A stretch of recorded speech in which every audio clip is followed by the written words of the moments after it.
Good evening, everyone. Walter McKenzie at The Worthy Educator.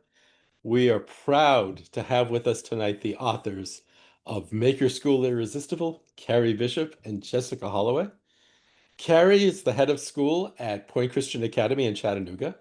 Throughout her career, she's championed servant leadership, building her reputation on empowering teachers and the students they serve to achieve their full potential.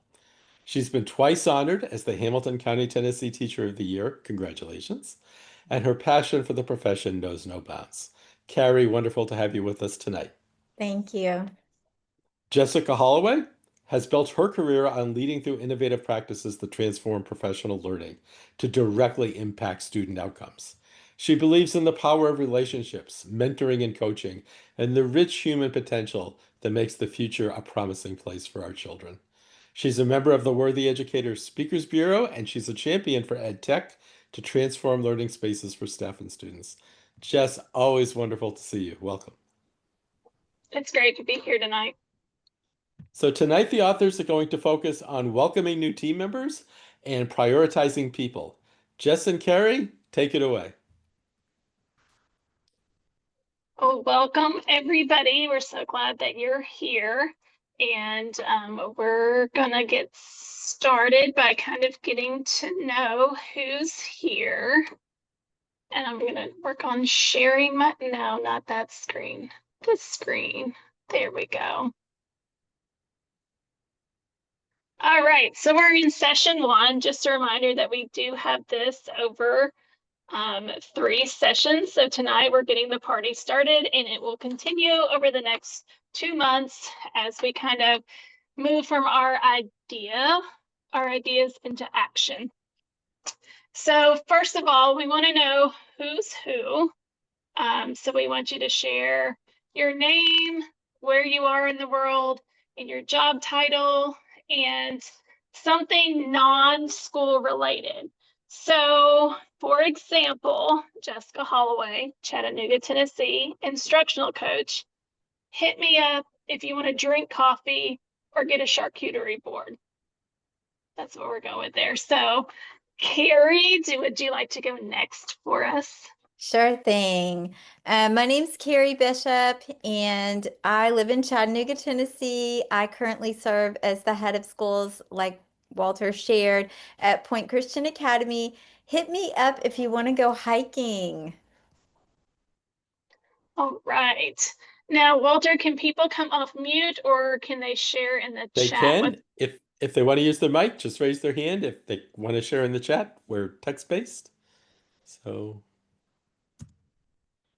All right. and I just put mine in while I'm getting settled in.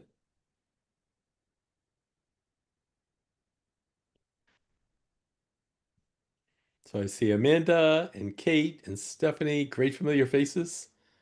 If everyone would enter their information in the chat or raise your hand.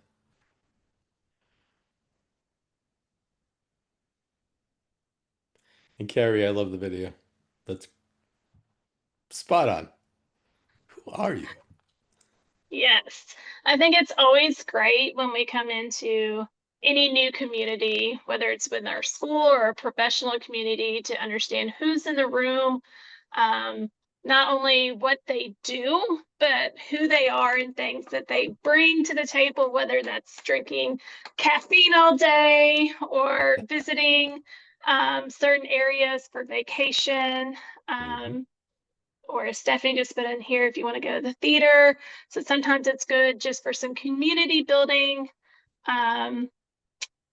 to understand who's in the room. So we're all new friends now. So we have gone from who's in the room to now we all are new friends, and we all know who we need to drink coffee with or go to the theater with or go paddle boarding with.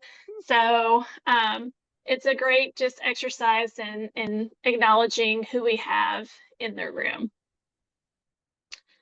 All right, so chapter 3 that we have in the book is focused on welcoming new team members. So I want to think about and give us time to kind of process some of that information. and consider the content of the book. So the first one, we talk about the importance of a great onboarding experience and how we welcome new members to the team. And some of you are already in the middle of this work, and some of you are going to be starting school soon, and you're going to be having new team members and thinking about how we make this a positive experience for them so that way your school's irresistible and they don't ever want to leave. So first thing I want to put out there for us to kind of process, and we can do this in the chat or if anybody wants to come off mute and share. Just thinking about what is the difference between a new teacher feeling welcome and feeling invested in, because that is a nuanced difference when we think about onboarding and welcoming new team members. So if you're brave enough to start the chat, or if you're brave enough to raise your hand and share your voice on this, we would love to hear your thoughts on this.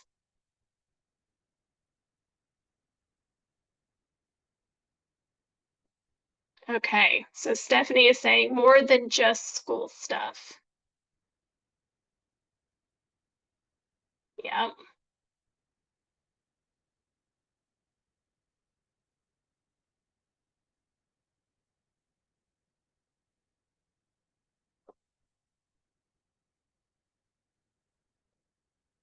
So I will say something I'm thinking about on this, because I am actually a new person at my school this year, and thinking about how I have felt welcomed versus invested in. So so there have been times where people have just said, "We're so glad you're here. Here's the information." But then there has been times where I've been invited into conversations about things happening at the school. And for me, that has felt different than "we're glad you're here." And it's moved more into, "I'm glad we have your voice in this conversation." And so I've been fortunate to experience that as I've been a new person at a school, not necessarily a new teacher, but that's a thing to remember too, if you're just new to the school, not necessarily new to teaching. Carrie, is there anything that chat, do you have the chat pulled up that? Yes, I have the chat pulled up. So Amanda shared that being invested in is more than just the superficial welcome. Like it's more than just here's your mailbox, here's a Snickers bar. Um, and so I think it would be helpful too if we have ideas of what that might look like. I know I'm always eager to hear because we talk a lot, Jessica and I do, about the difference between designing for and designing with. And so thinking in that lens, even as a new school leader, I would love to hear the expertise in this room of what can I do to help my staff feel invested in rather than just welcomed. I know I may have ideas, but sometimes those don't end up making people feel the way we hope they make people feel. Kate also said our district provides $1,000 annually to each teacher for PD of their choice, investing in them and their interests. And so the idea of investing in their professional growth, and that definitely is different than just welcomed. Yeah, and that segues very nicely to the part B of this question. And thinking about sharing, like, what's one thing your school does well to welcome new staff, and what's one thing that could be done better, or just something that you would love to see added. So again, we want to take the wealth of wisdom in this group and put things out there, because we know there are good things happening. And even if they haven't happened yet, a lot of you have really good ideas of something you want to add, or something's like, this kind of work, but I think we could do this better. So feel free to share your thoughts again.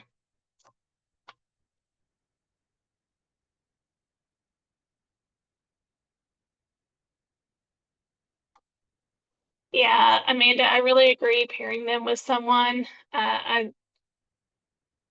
we forget sometimes when we're at schools how lonely and isolating it feels when you don't know anybody there. And so even if it's just having one person that you know their name when you walk into a room will alleviate some of that anxiety. So pairing them up so they have a buddy or a partner right off the bat is going to help with that feeling of belonging and making them feel welcome at the school.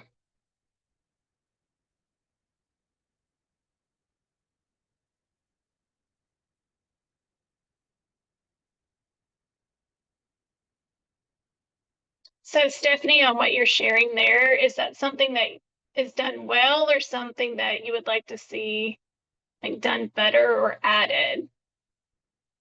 Oh, it's good this year. Wonderful. Yeah. So it's that intentionality, and sometimes it's not things. Sometimes it is acknowledgement or recognition. Sometimes it's a simple thank you that will go a long way in making people feel welcome and seen and valued.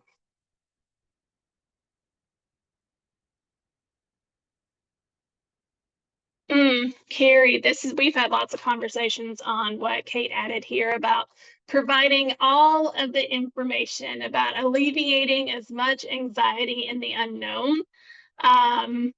Because that's it. They have so many questions, and it's the things that you don't even realize are going to be questions. So I would encourage you, if you don't already have an onboarding document or a hub or something,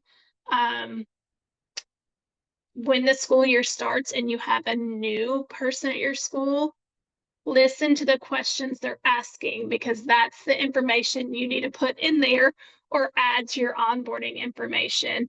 And so I've been making note of questions that I've been asking at my new school because it hasn't been answered for me. And so moving forward the next year, when I think about making sure those questions are answered for other people, but I've also been listening for questions that other new teachers have had as well. Just it's an ongoing, you continuously improve. And so it's a great opportunity to continue to add when you're listening to what is being asked.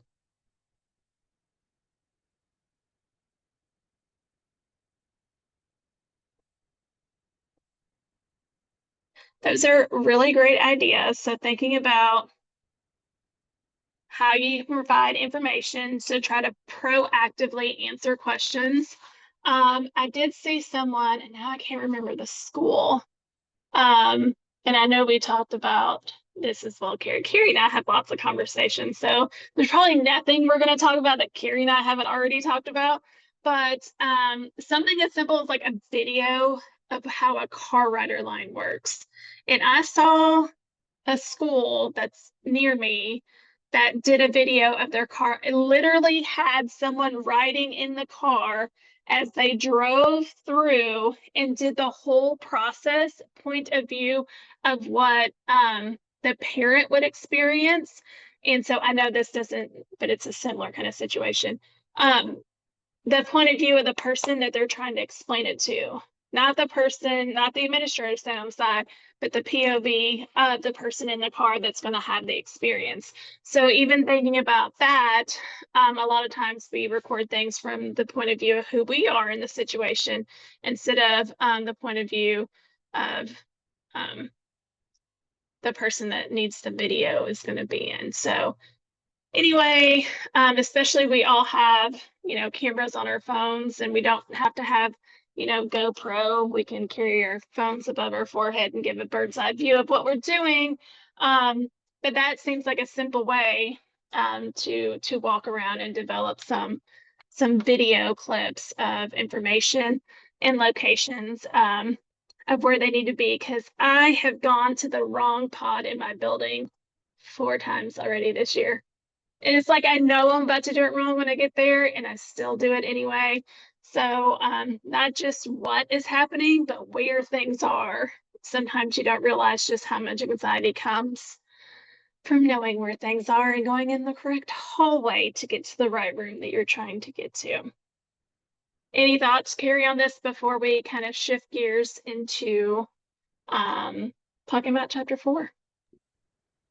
I think you did a really good job addressing a lot of the things that we've learned. I think it's also good to check in on teachers. We talked a lot about the difference between welcoming and invested in, but one of the best things we can give people is a listening ear and just how are things going? How was your day? Just checking in. And so I know as a new school leader, that's one thing I'm trying to do. Just asking that question sometimes opens up a whole conversation. And I think people feel invested in when they feel heard. And so I just, as simple as that is, we can do that as a teacher next door to someone, just checking on you. How are things going? Is there anything you need? What supports do you need? Do you have any questions? I know that seems really simple, but believe it or not, I think that in our fast-paced hustle and bustle, the gift of a listening ear and time is an investment that feels very genuine to all of us. And I think an overlooked piece of that is that you're inviting the support in instead of them feeling like they are burdening you with an ask. So I know there have been some teachers that were like, well, I didn't want to bother you. And I'm like, please bother me. That's my job. I'm supposed to be bothered. But the fact that if you're proactive, like Carrie is saying, and you're going to them and you're inviting and you're extending the help and support, it will make them feel more comfortable to receive it or ask for it. So that definitely helps. Because I'm more likely to take help from someone once they've offered it instead of going to ask for it. I think we tend to be kind of hyper independent sometimes. All right, so chapter 4. This is, I think, really hard to do, but can be a make or break in a school culture. It's if we prioritize the people that we have. So we really emphasize a people first culture in that. And so and this is, and I put discussion questions out here is that I don't have all the answers. So let's like figure things out together. So, and we all have a role in building an irresistible school culture. So thinking about either you as a colleague or a leader, how can we show that we value each other's well-being and just who you are as a human beyond just some data number that comes out once a year? So thinking about that, that's a big one. And this doesn't mean if you share, it doesn't have to be something that's already in place. It may be ideas that you have on how you might do this.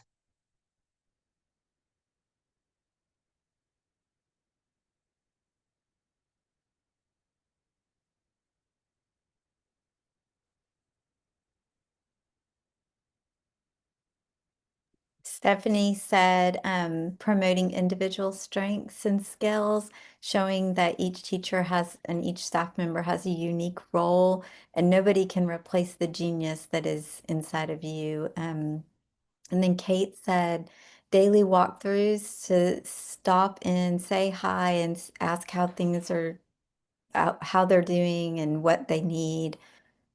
Yeah, those are two great ways. I don't think sometimes we realize how important it is just to say hello to people that are in the building. Um, I've had conversation with some educators that said, I don't know that my principal would ever know if I'm here or not, because I never see them in the building, or I may see them, but they don't speak to me. I don't know if they really know who I am. So acknowledging, just good morning, good afternoon, have a great evening. Just acknowledge that you see them there at a bare minimum. I think can, at least put out there that you see them and acknowledge them. There's a couple more comments. Tara said, encourage vulnerability, respond with authenticity and empathy, value character, have genuine check-ins. Someone else said, it's so easy to get swept up in your email and all the day-to-day tasks, but setting aside the time and making it a priority to connect with staff is so valuable. And someone else, Stephanie said, I love that my admin always seems excited by what I have to say. I think one thing that is a common thread through all of these comments, and we talk about in our book, and chapter 4 is actually the first chapter of our book that we wrote, so it truly is the heartbeat of our book.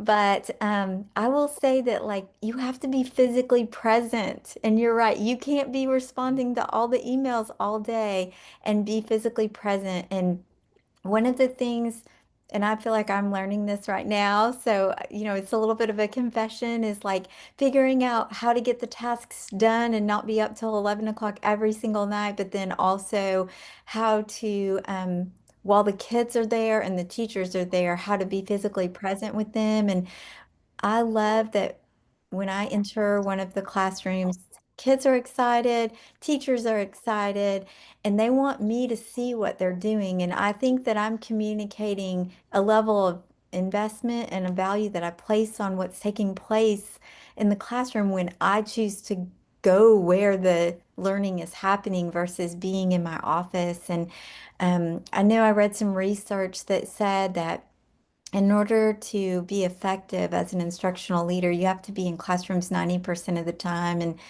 I just think to have a people first culture, you've got to be where the people are. And that's probably not in your office unless, they're one at a time coming to visit you.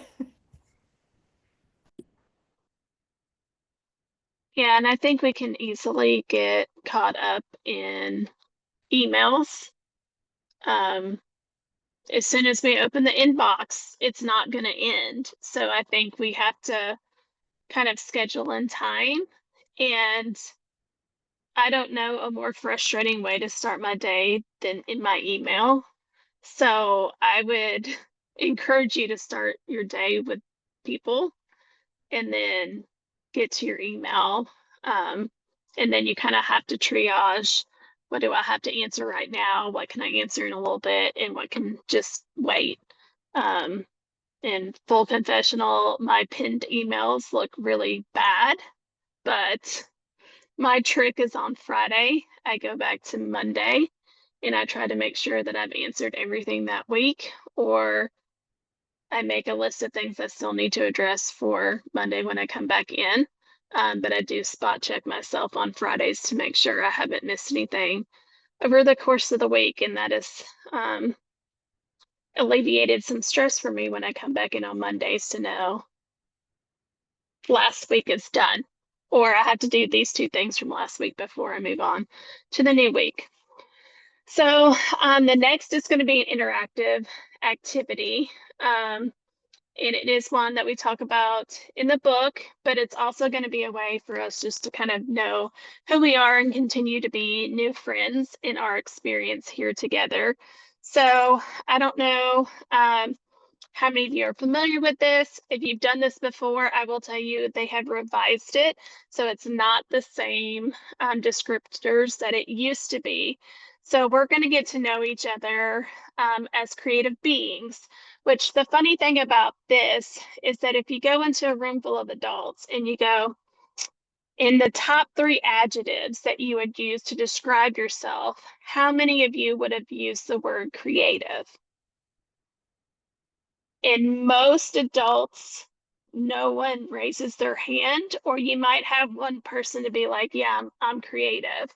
And so it's interesting as we get older how creativity kind of slips away from us and we forget that we do have creative strengths.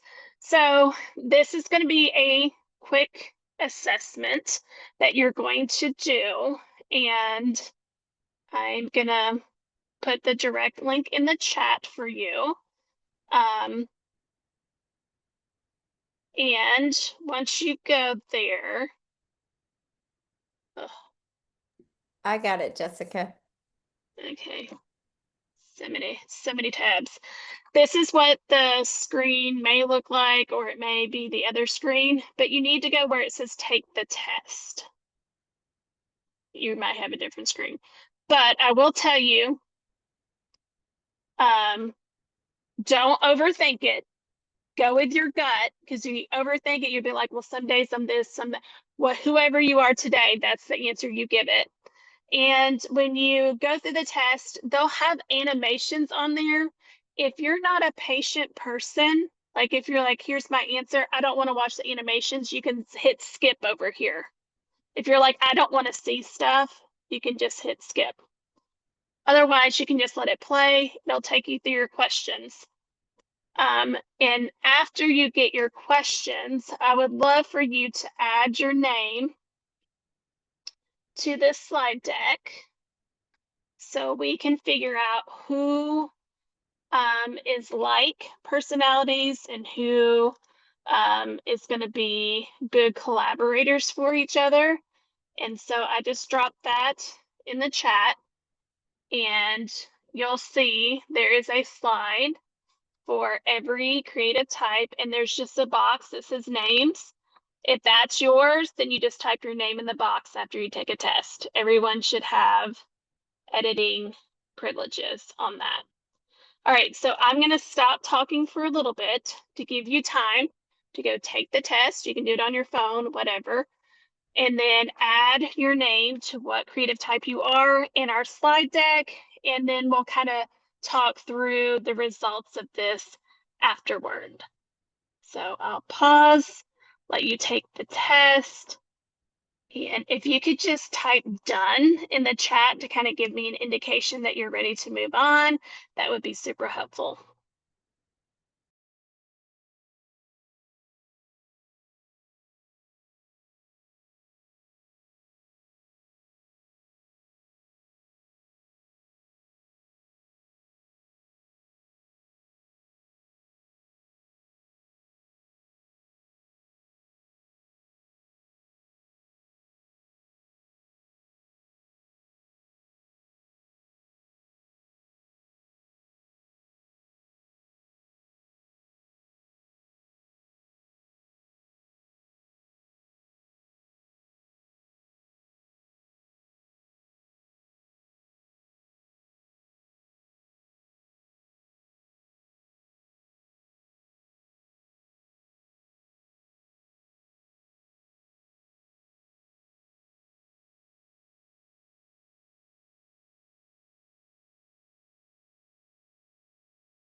All right, if you're not done, just go ahead and continue to finish up and we can add you on here. I kind of want to walk you through this. So if this is something that you want to make a copy and duplicate and do with your staff, this is a great opportunity to get to know your staff as creative beings.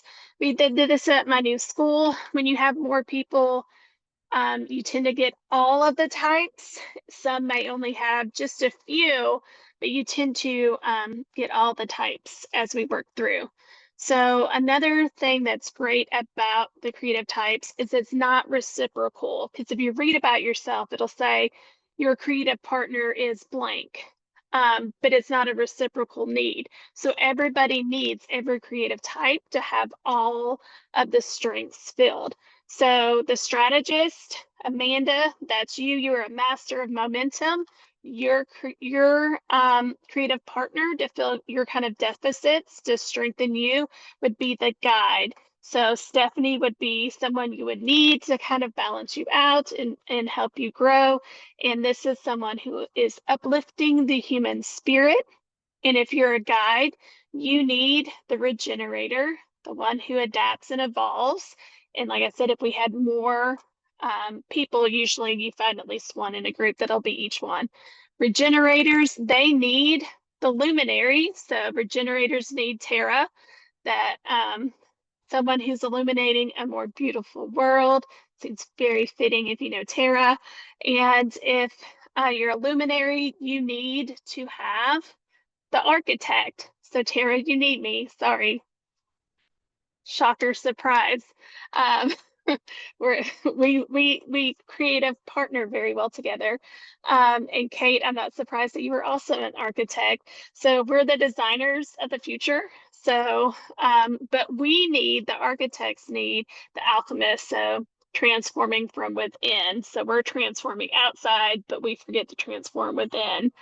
And then the alchemist needs the catalyst. And so the alchemist needs Carrie, an intellect beyond boundaries, so fitting for you as well. And the catalyst needs the gardener, tending the seeds of creative growth. And the gardener, I believe, goes back to the strategist. So when you go through this, you see that it's not a reciprocal need. It completes the whole pathway around. So you need everyone to have all of the creative strengths, which is a good way of like, we value everybody's unique skill set. And it's quite interesting when you do this with a whole faculty of people that are in the same group. And then when you say, oh, you need these people, and they look at each other like, okay. So it's a great exercise in community building. And if you have time, I also like people to pull out like the line in the description that's like, yeah, that's definitely me. Because every time I read mine, I'm like, yeah, that's definitely me. And I always tell people too, if you don't feel like that's you, have someone that knows you well, a spouse, a dear friend, take the test, how they see you, and see if they get the same thing or a different thing. Um, so that is just a quick activity you could do for that, getting to know each other beyond the job, valuing what we do, and who we are and our strengths that we bring. So I will turn this off edit mode for everybody. However, you of course can make a copy of it, delete our names, and then use it with your faculty, however you would like. So that gets us to kind of the end of our kind of chatting and engaging part of our book study. We do have a unique opportunity with Huddle Up Learning to help us bridge the gap between our synchronous conversations, to put our ideas into action, because we're doing a lot of talking and thinking and brainstorming and sharing, but how do we go from this idea into an action step? So we are going to learn together, because I am learning how to use this platform. So I'm going to ask for your patience as I do some learning alongside you. So if you get in there and you're like, this looks like a hot mess, tell me, but also know that I'm figuring it out too. So on this platform, you will need to set up an account, and we can work with Walter to send this information out again in a follow-up email. So if you're like, oh, you're saying a lot of words to me right now and I can't do all this because I'm sitting at a football game, it's okay. So first thing, mine's going to automatically log me in. You're going to have to just set up an account with Huddle Up Learning before it will let you join this specific course on Huddle Up. So if you go to, just this part, I believe. Okay. Where's my chat feature? Chat feature. Okay. All right. So if you just go to Huddle Up Learning, it does not cost anything to make an account, but you'll have to make the account in order to join this specific course that we have. So once you set that up,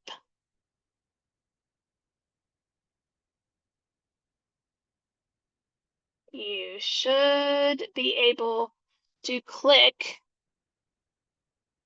on the next link, which will enroll you in the course. Now, we did not design our Huddle Up work to be super labor intensive. We want you to just move an idea to action. And if the reality is you can't move it to action, at least make a plan for the action. So I'll just continue talking, knowing that you may have to revisit this again and ask questions. That's fine. So my screen is going to look slightly different than your screen, but I'm going to give you a peek at what it's going to look like. So when you get in there, you're probably only going to be able to see the August one because it's the only one I've published. And it gives us an opportunity to apply what we're learning. And I'm going to see if I can go into preview mode over here. So this may be more helpful. Preview. So here, your instructions are that you're going to select one action item to create and share with the group for feedback. If these options that I put out here for suggestions do not fit your needs, you can create your own action item based on things we read about in chapter 3 and 4. If you're like, I read this in chapter 3 and this is really what I want to do that. If you're like, I don't have time to do anything, but I might have time to do the Adobe Creative Types thing, that can be your action item. It's okay. So we just put some ideas in here of what you could do as an action item. But again, like I said, you don't have to pick these. This is just if you're like, I can't formulate a thought, here are some thoughts for you to get started. If you already have action items you want to try or do, then you just put it in here in the box. You tell us what your action item is, how you did it, anything you want to share about it, links of things you created for it, put it all in there. And then after those are in there, you're going to give feedback to each other. The feedback is going to look weird right now because you get assigned a person. And so until there's people in there, I can't assign you any people to give feedback to. So, excuse me. So that's it. That's the in-between asynchronous, just taking an idea from chapter 3 or 4 and moving it into action. It does not need to be a super complicated thing. You could do anything off this list, or like I said, if you just want to try the Adobe Creative Types, that could be your action item. You can talk about it, maybe link your slide deck in there and tell us how it went. Are there any questions on this?